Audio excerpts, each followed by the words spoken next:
ನಿಮ್ಗೆ 6 ತಿಂಗಳು ಬಿಟ್ಟು ರಾಜಯೋಗ ಹೆಂಗಿದ್ರೂ ಬರ್ತದೆ, ಅದನ್ನ ಹೇಳಿ ಉಪಯೋಗ ಏನು? ಕೆಟ್ಟದ್ದನ್ನಾಗೋದನ್ನು ತಪ್ಪಿಸೋದಕ್ಕೆ ಜ್ಯೋತಿಷ್ಯ ಅಂತ ಹೆಸರು. ನಂದೊಬ್ಬಂದೇ ವಾಕ್ಯ ಅಲ್ಲ, ಶಾಸ್ತ್ರದಲ್ಲಿ ಹೇಳಿರೋದು ಇದೆ. ಮಹಾನುಭಾವರು, ದೊಡ್ಡ ದೊಡ್ಡ ದೊಡ್ಡ ಜ್ಞಾನಿಗಳು, ತಪಸ್ಸಂಪನ್ನರು ಇದನ್ನ ಹೇಳಿಬಿಟ್ಟಿದ್ದಾರೆ. ಅವಧೂತರು ಕೂಡ ಇದನ್ನ ಹೇಳಿಬಿಟ್ಟಿದ್ದಾರೆ.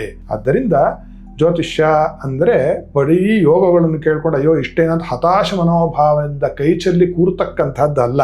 ಮೊದಲು ನಿಮ್ಮ ಮನಸ್ಸನ್ನು ಬದಲಾವಣೆ ಮಾಡಿಕೊಳ್ತಕ್ಕಂಥದ್ದು, ಆ ಪರಿವರ್ತನೆಗೆ ಬೇಕಾಗಿರ್ತಕ್ಕಂತಹ ಜ್ಞಾನ ವಿಜ್ಞಾನವನ್ನು ಸಂಪಾದನೆ ಮಾಡ್ತಕ್ಕಂಥದ್ದು.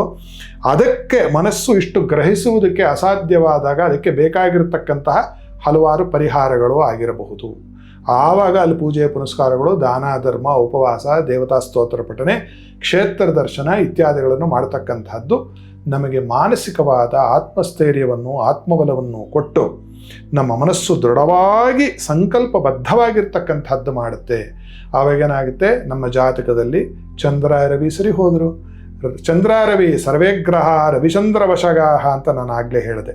ಅವರು ಸರಿ ಹೋದರು ಅಂದರೆ ಮಿಕ್ಕಿದ 7 ಗ್ರಹಗಳು ತೆಪ್ಪಗೆ, ಅವರಿಬ್ಬರು ರಾಜಾರಾಣಿ. ಯಾರೋ ರವಿ ಮತ್ತು ಚಂದ್ರ. ರವಿ ರಾಜ, ಚಂದ್ರ ರಾಣಿ. ಕುಜ ಸೇನಾಧಿಪತಿ, ಬುಧ ರಾಜಕುಮಾರ, ಗುರು ಪ್ರಧಾನಮಂತ್ರಿ, ಶುಕ್ರ ಬರೀ ಮಂತ್ರಿ, ಶನಿ ಕೆಲ್ಸದವ್. ಇವರೆಲ್ಲ ರಾಜಾರಾಣಿ ಮಾತು ಕೇಳಬೇಕು ತಾನೆ. ನಿಮ್ಮ ಮನೆಯ ವಿಚಾರಕ್ಕೆ ತೆಗೆದುಕೊಂಡ್ರೆ ರವಿ ತಂದೆ, ಚಂದ್ರ ತಾಯಿ, ಕುಜ ನಿಮ್ಮ ಅಣ್ಣ ತಮ್ಮಂತರು, ಬುಧ ನಿಮ್ಮ ಮಾತು, ಗುರು ನಿಮ್ಮ ಜ್ಞಾನ, ಶುಕ್ರ ನೀವು ಅನುಭವಿಸುವ ಸುಖ, ಶನಿ ನೀವು ಅನುಭವಿಸುವ ದುಃಖ. ನಿಮ್ಮ ಮನೆಯಲ್ಲೇ ಎಲ್ಲ ನವಗ್ರಹಗಳು, ನಿಮ್ಮಲ್ಲೇ ಎಲ್ಲ ನವಗ್ರಹಗಳು ಇದೆ. ಎಲ್ಲೋ ಅಲ್ಲಿ ಅಂತರಿಕ್ಷದಲ್ಲಿ ಸುತ್ತಾ ಇರೋದು ಅಂತ ಅನ್ಕೋಬೇಡಿ. ಇದು ಬಹಳ ತಪ್ಪು, ಅವಿವೇಕದ ಪರಿಕಲ್ಪನೆ ಜನರಿಗೆ. ಅದು ಬಹಳ ತಪ್ಪು ಪರಿಕಲ್ಪನೆ. ದೊಡ್ಡ ದೊಡ್ಡ ದೊಡ್ಡ ಪಂಡಿತರು ಅಂಥವರಿಗೆ ತಿಳಿದಿಲ್ಲ. ಹೇಳಿದೆ, ಜ್ಯೋತಿಷ್ಯದಲ್ಲೇ ಹೇಳಿದೆ, ಮೂಲಾಧಾರೆ ಧ್ರುವಾಣ ಸ್ಯಾತ್ ರವಿಚಿಂತ ಪಿತೃಚಿಂತ ರವಿಸ್ಥತ. ಅಂದರೆ ಯೋಗಿಕವಾಗಿಯೂ ಕೂಡ ನಾವು ಜ್ಯೋತಿಷ್ಯವನ್ನು ಅಳವಡಿಸಿಕೊಳ್ಳಬಹುದು ಅಂತ ಹೇಳಿದ್ದಾರೆ. ಇದು ದೊಡ್ಡ ಸೂತ್ರ, ಚಿಕ್ಕದೇ ಹೇಳಿಬಿಟ್ಟೆ. ಮೂಲಾಧಾರೆ ಧ್ರುವಾಣತ ಸ್ಯಾತ್ ಪಿತೃಚಿಂತ ರವಿಸ್ಥತ ಅಂತ ಹೇಳಿ. ಅಂದರೆ ಮೂಲಾಧಾರದಲ್ಲಿ ದ್ರಗಾಣ ಕುಂಡಲಿಯನ್ನು, ಸೂರ್ಯನನ್ನು ಮತ್ತು ತಂದೆಯ ಚಿಂತನೆಯನ್ನು ಒಂದು ಜಾತಕದಿಂದ ಮಾಡುವು ಅಂತ.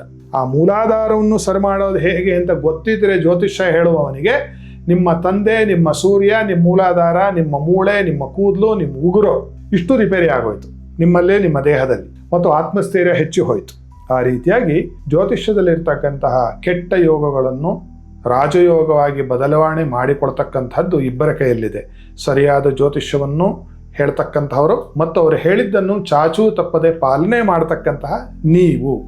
ಅದೇ ಯೋಗ. 2 ಸೇರ್ಬೇಕಲ್ವೇ? ಅದೇ ಯೋಗ. ಯುಜ್ಜಿತಿ ಯೋಗ. 2 ವಸ್ತುಗಳ ಸಮ್ಮಿಳನ. ಯಾವುದು?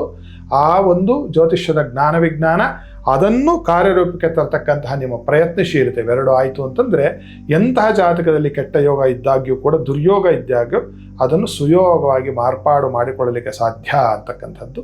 ಈ ಪ್ರಯತ್ನವನ್ನು ಮಾಡಿ ಜೀವನವನ್ನು ಸುಖಮಯವಾಗಿ ಮಾಡಿಕೊಳ್ಳಿ. ಶುಭಮಸ್ತು.